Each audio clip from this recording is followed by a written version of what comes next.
तमाम exit polls के शोर और भीड़ में बंगाल के खांटी पत्रकार जिन्होंने ग्राउंड से तब से बंगाल का चुनाव कवर किया, तब से जब से दिल्ली वाले वहां पहुंचे भी नहीं थे, उनका एग्जिट पोल क्या कहता है। एग्जिट पोल के शोर के बीच बंगाली पत्रकारों का विश्लेषण क्या कहता है। किसकी सरकार बन रही है, किसकी सरकार जा रही है। क्या पश्चिम बंगाल में बीजेपी प्रचंड बहुमत के साथ सरकार बना रही है या फिर टीएमसी एक बार फिर से वापसी कर रही है। एग्जिट पोल्स आपने देख लिए, मैं उस पर कुछ खास विश्लेषण भी नहीं करूंगी क्योंकि एग्जिट पोल खास तौर पर बंगाल को लेकर एक मजाक बन गए हैं। पिछले 3 चुनाव में एग्जिट पोल ने जो भी अनुमान दिए वो सब धराशायी हो गए। बंगाल ने हर बार एग्जिट पोल करने वालों को और दिल्ली में बैठे एग्जिट पोल के लिए डेटा एनालिसिस करने वालों को चौंकाया भी है और उनको छकाया भी है। लेकिन आज मैं उनकी बात नहीं करने वाली। इस वीडियो में मैं आपको बताने वाली हूं उन पत्रकारों के एग्जिट पोल के बारे में जो दरअसल बंगाल से हैं, बंगाली बोलते हैं, बंगाल चुनाव मतलब करीब महीनों से कवर कर रहा है क्योंकि चुनाव की सरगर्मियां तो 1 साल पहले से शुरू हो जाती हैं। बंगाल के मूड को एक बंगाली से बेहतर कोई समझ ही नहीं सकता, जो दिल्ली से नहीं गया है बंगाल को समझने के लिए, बंगाली होकर बंगाल को समझता है। दोस्तों, आज बंगाल के पत्रकारों के 2 बड़े एग्जिट पोल आपके सामने मैं रखने वाली हूं। दोनों ही यूट्यूब में, आप चाहे तो खुद भी देख सकते हैं। देखिए किस एग्जिट पोल ने किसको कितनी सीटें दी हैं, उसके बारे में बहुत बातें हो गई हैं। मैं सीधा सीधा आपको उन एग्जिट पोल्स के बारे में बताती हूँ जो कि काफी ट्रस्टेड हैं और बंगाल के लोग उसे काफी देखते हैं। दोस्तों, एक चैनल है एनके डिजिटल। अगर आप अपने यूट्यूब में जाएंगे तो आपको एनके डिजिटल नाम के इस चैनल में ऑलमोस्ट 5 लाख सब्सक्राइबर मिलेंगे, 493K subscribers, which is huge. मैं आपको बताऊं, एक रीजनल लैंग्वेज में अगर कोई चैनल है जो सिर्फ एक लैंग्वेज में ही चल रहा है, मतलब यहाँ इस चैनल में सब कुछ बंगाली में चल रहा है, ना हिंदी में ना अंग्रेजी में, ये बहुत बड़ा सब्सक्राइबर बेस माना जाता है रीजनल चैनल के हिसाब से। दोस्तों, एनके डिजिटल, इसकी व्यूअरशिप भी बहुत तगड़ी है और चुनाव में अगर आप देखें तो हर वीडियो में मतलब लाख व्यूज आना तो एक बहुत ही नॉर्मल बात है। कल जब दूसरे चरण का मतदान निपटा तो एनके डिजिटल के एक बहुत वरिष्ठ पत्रकार हैं प्रबीर विश्वास ने अपने एनके डिजिटल में एक एग्जिट पोल किया जो कि जैसे मैंने आपसे कहा, आप खुद चाहे तो खुद भी देख सकते हैं। बंगाली में ये एग्जिट पोल है, उसका हिंदी अनुवाद मैं आपको बताती हूँ। और ये एग्जिट पोल जो मौजूदा एग्जिट पोल हैं जो दिल्ली में बैठे एसी स्टूडियोज के एंकर्स ने अचानक से आपको कल शाम बताए, उससे बिल्कुल अलग है। अच्छा, दिलचस्प तो मुझे इन एग्जिट पोल्स को देखकर ये लगता है कि कई बार ऐसा होता है दोस्तों, पोलिंग बूथ में ना क्योंकि लाइन होती है तो पोलिंग बूथ में जो खड़े हैं बूथ में उनको वोट करने को मतलब बोला जाता है कि आप वोट कर लीजिए, क्योंकि कई बार लाइन बहुत लंबी होती है, लोग 2-2 3-3 घंटे से खड़े होते हैं। पहले फेज में तो जब मैं वोटिंग लाइव कवर कर रही थी बूथ से, तो मैंने देखा कि दिन में लंच के नाम पर 2-2 3-3 घंटे पोलिंग रुक जाती है क्योंकि जो कर्मचारी है वो लंच करते हैं। तो ग्रामीण एरियाज में ना पोलिंग कई जगह शिकायतें होती है, बड़ी स्लो चलती है, तो कई जगह तो 6 बजे तक पोलिंग होती है। तो जब 6 बजे तक, 6:15 बजे तक भी अगर कहीं पोलिंग हो रही है 1%, आप सोचिए, तो पता नहीं 6:30 बजे तक इनके पास कहां से एग्जैक्ट आंकड़ा आ जाता है कि ये लोग सीटें बता देते हैं। सारे एग्जिट पोलों में सीटें चल रही है, भाई कैसे? अभी तो वोटिंग पूरी ही नहीं हुई है, इसलिए इन एग्जिट पोल्स पर आप विश्वास नहीं कर सकते। लेकिन प्रबीर विश्वास क्योंकि बंगाली बोलते हैं, बंगाल से ही है और बंगाल में बैठकर ही एग्जिट पोल दे रहे हैं और बंगाल चुनाव को पिछले 1-1.25 साल से कवर कर रहे हैं, बंगाल में ही पत्रकारिता करते हैं। उनका एग्जिट पोल क्या है मैं आपको बताती हूँ। उनके हिसाब से टीएमसी झूम के सरकार बना रही है, प्रचंड बहुमत के साथ सरकार बना रही है। इतना बड़ा मैंडेट जो पिछले विधानसभा चुनाव में भी टीएमसी ने हासिल नहीं किया था। दोस्तों, एनके डिजिटल के प्रबीर विश्वास के हिसाब से टीएमसी को 222 से 228 सीटें मिल सकती हैं। ये एनके डिजिटल का दावा है। बीजेपी को 62 से 65 सीटें मिल सकती है। मतलब एनके डिजिटल ये दावा कर रहा है कि बीजेपी को पिछली बार से कम सीटें मिल सकती हैं। इनफैक्ट कुछ जिले ऐसे हैं जहां पर क्लीन स्वीप कर दिया है टीएमसी ने, ये एनके डिजिटल का दावा है। उनमें से कोलकाता है दोस्तों। कोलकाता में 11 की 11 सीटों में एक तरह से टीएमसी ने क्लीन स्वीप कर दिया, जैसे पिछली बार किया था 2021 में भी टीएमसी ने यहाँ सारी सीटें जीती थी, बीजेपी का खाता भी नहीं खुला था। दोस्तों एनके डिजिटल का दावा है कि कोलकाता की 11 की 11 सीटों पर टीएमसी जीत दर्ज कर रही है प्रचंड बहुमत के साथ। दोस्तों साउथ 24 परगना में टीएमसी 31 में से 28 सीटें जीती दिखाई दे रही है।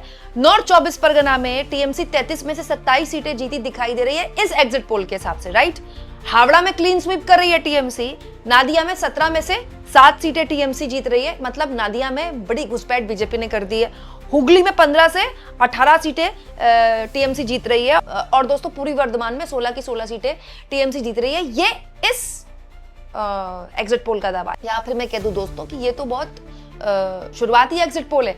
अभी ये जो चैनल है ये सीट दर सीट भी एग्जिट पोल देने वाला है, क्योंकि भाई रीजनल चैनल के पास बहुत संसाधन होते हैं, बहुत ही क्लोजली रीजनल चैनल कवर करता है। इसलिए दोस्तों कभी भी किसी चुनाव को आपको करीब से समझना है ना, तो मेरी आपको एक राय रहेगी, आप उस राज्य के रीजनल पत्रकारों को सुनिए। हो सकता है कि वो बड़े बड़े यूट्यूब चैनल के बड़े बड़े चेहरे ना हो, बड़े बड़े न्यूज चैनल्स में वो ना आते हो, लेकिन वो अपने राज्य को बहुत अच्छे से समझते हैं। तो दिल्ली में बैठा कोई भी पत्रकार या फिर यहाँ से हमारे जैसे लोग जो वहां कवर करने गए हैं, भले ही हम चाहे वहां 10 दिन रह लें, 15 दिन रह लें, 1 महीना रह लें, लेकिन बंगाली पत्रकार ज्यादा बेहतर तरीके से एक बहुत ब्रॉडर पर्सपेक्टिव आपको दे सकता है। हालांकि मैं ये नहीं कहती कि ये जो बता रहे हैं नंबर्स एनके डिजिटल वही फाइनल है, फाइनल तो कुछ भी नहीं होता, देखिए फाइनल तो 4 तारीख को ही होगा। लेकिन क्योंकि एग्जिट पोल पर बात हो रही है और सारे एग्जिट पोल मतलब एक मुश्त बीजेपी को मतलब ऐसी थोक के भाव में सीटें दे रहे हैं जिसका कोई ना आगा ना पीछा, कोई विश्लेषण भी नहीं है इसका, मेरे तो समझ नहीं आ रहा। लेकिन इसीलिए दोस्तों ये वाला एग्जिट पोल मैंने आपके सामने रखा। इसके अलावा एक और एग्जिट पोल है जिसके बारे में चर्चा होनी चाहिए दोस्तों, बोंग न्यूज।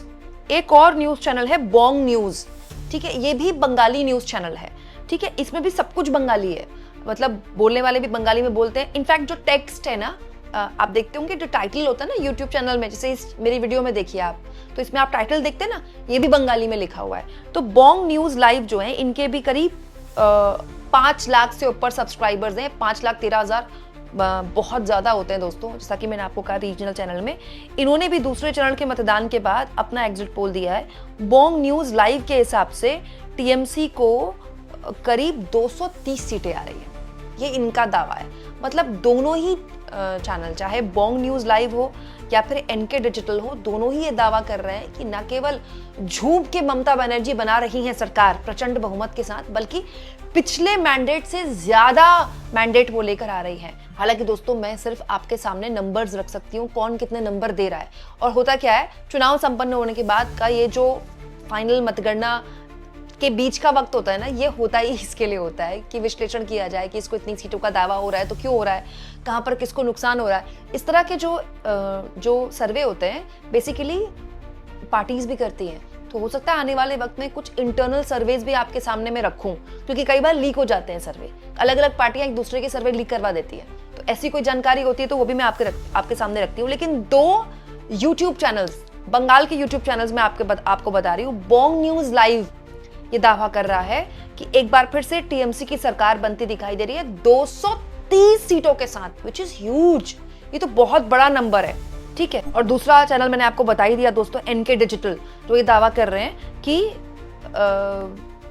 हर लिहाज से टीएमसी की सरकार बनती दिखाई दे रही है। दोनों ऑलमोस्ट सेम नंबर दे रहे हैं टीएमसी को। हालांकि दोस्तों बंगाल चुनाव कवर करके एक बात तो मेरे समझ में आ गई है, बंगाल के वोटर के मन में क्या है ये मतलब इंटरप्रेट कर पाना, ये समझ पाना बहुत ही मुश्किल होता है। मैं आपको एक चीज बताती हूँ, कई बार बंगाल के वोटर ये समझ जाते हैं कि सामने वाले को बंगाली नहीं आती है, लेकिन उनको हिंदी आती है, उनको हिंदी समझ भी आती है, और वो इतनी हिंदी बोल सकते हैं जिसमें वो सामने वाले को जवाब दे पाए।